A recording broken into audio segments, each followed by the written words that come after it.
Assalamualaikum warahmatullahi wabarakatuh. Alhamdulillah, alhamdulillahilladzi arsala rasulahu bil huda wa dinil haqq liyudhhirahu 'ala dini kullihi wa kafa billahi syahida. Asyhadu an la ilaha illallah wahdahu la syarikalah wa asyhadu anna Muhammadan abduhu wa rasuluh. Allahumma shalli wa sallim ala Muhammadi wa ala alihi wa sahbihi wa man tabi'i ihsani ila yaumiddin, amma ba'd. Wa qala ta'ala fi kitabil karim, a'udzu billahi minasyaitonir rajim. Bismillahirrahmanirrahim. Syahrul Ramadan unzila fil Qur'an hudan linnasi wa bayyinatin minal huda wal furqan. Al-ayah. Wa qala aidan wa qala rasulu ya rabbi inna qaumi ittakhadhu hadzal qur'ana mahjura. Shadaqal azim. Para pemirsa seiman yang saya hormati dan saya muliakan, pertama dan utama adalah kita memanjatkan puji dan syukur kehadirat Allah Subhanahu wa Ta'ala yang telah memberikan kepada kita semua nikmat berupa kesehatan, kesempatan, dan iman Islam, sehingga hari ini memasuki 10 hari terakhir bulan Ramadan ini kita masih bisa melaksanakan saum di bulan Ramadan ini tahun 1945 Hijriah ini.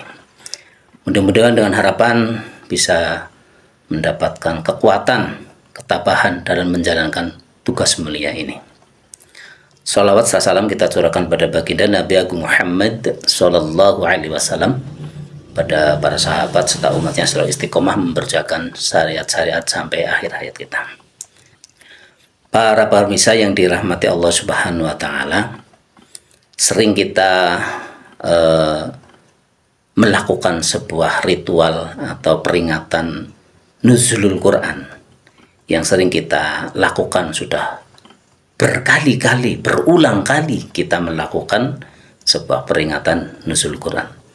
Tapi faktanya itu hanya sifatnya seremonial, artinya hanya sebatas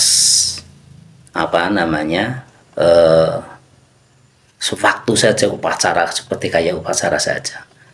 Karena faktanya apa yang disampaikan, apa yang diperingati itu tidak menjadikan Al-Quran itu pedoman atau Al-Quran itu menjadi panduan, rambu-rambu atau jalan hidup. Maka di sini Al-Fakir akan menyampaikan tentang Qurankan hidupmu.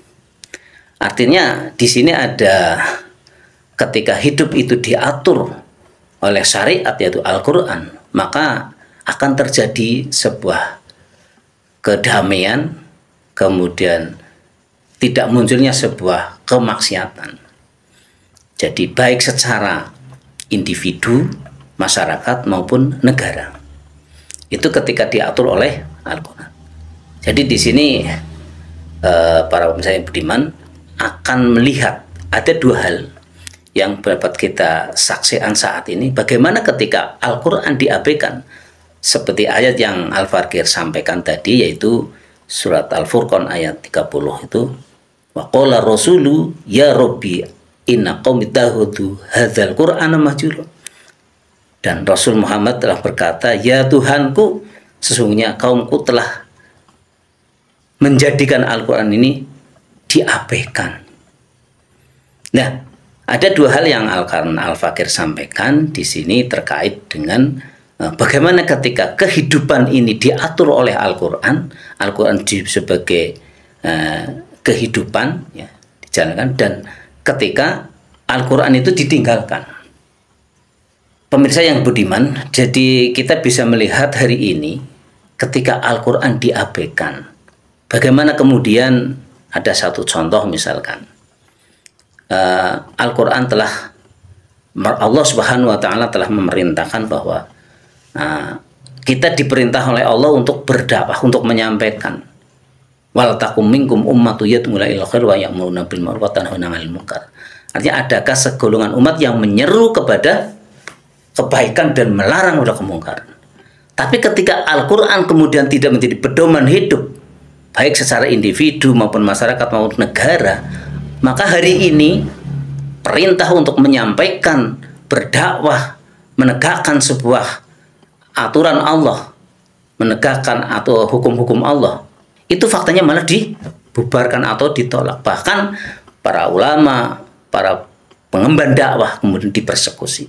Itulah salah satu contoh bahwa ketika Quran itu tidak dijadikan pedoman hidup.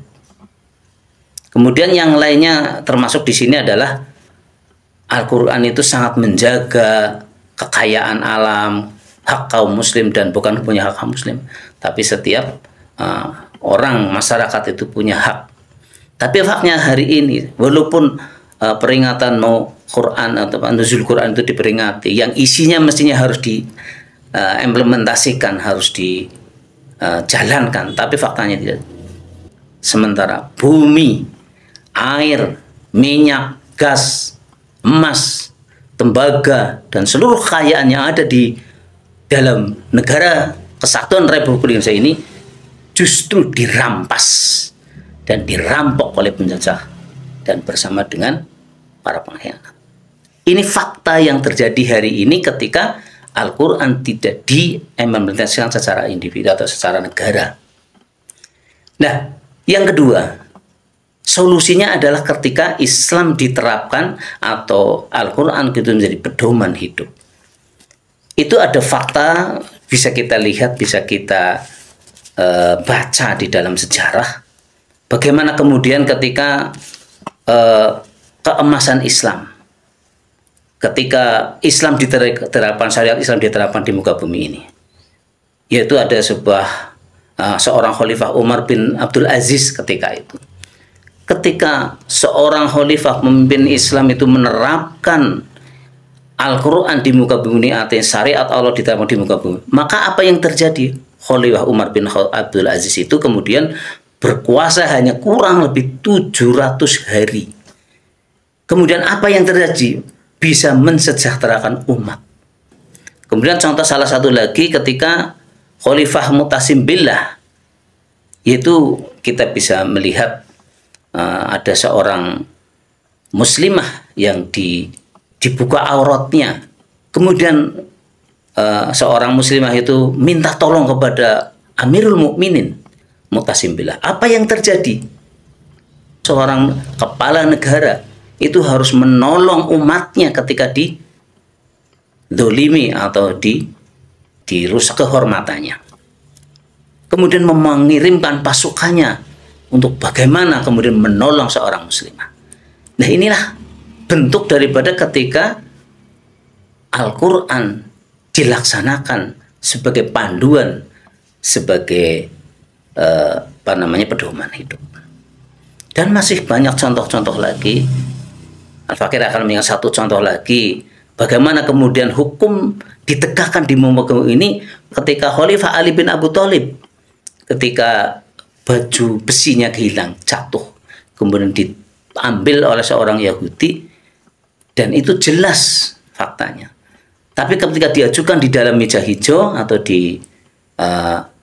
disidangkan, itu ternyata itu karena beliau Amirul Mukminin Ali bin Abu Thalib tidak bisa menunjukkan seorang saksi yang dapat dari luar, bukan dari keluarganya. Karena mengajukan saksinya dari keluarga, maka diterima oleh qadhi atau hakim, maka tidak bisa dimenangkan. Artinya baju besi itu jadi hak milik seorang Yahudi. Nah, ini tidak terjadi hari ini ketika hukum Allah tidak diterapkan di muka bumi. Kalau seorang penguasa, pejabat negara, walaupun itu jelas-jelas itu salah, akan dilindungi oleh qadhi tersebut. Kemudian yang benar akan dikalahkan.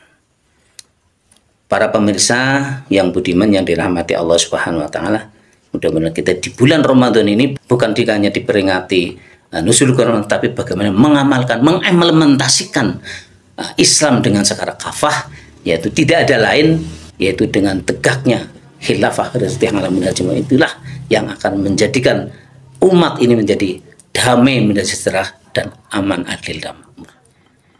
Itulah yang dapat Al-Fakir sampaikan pada kesempatan. Mudah-mudahan kita termasuk orang yang mendapat ridho dalam som tahun ini. Amin.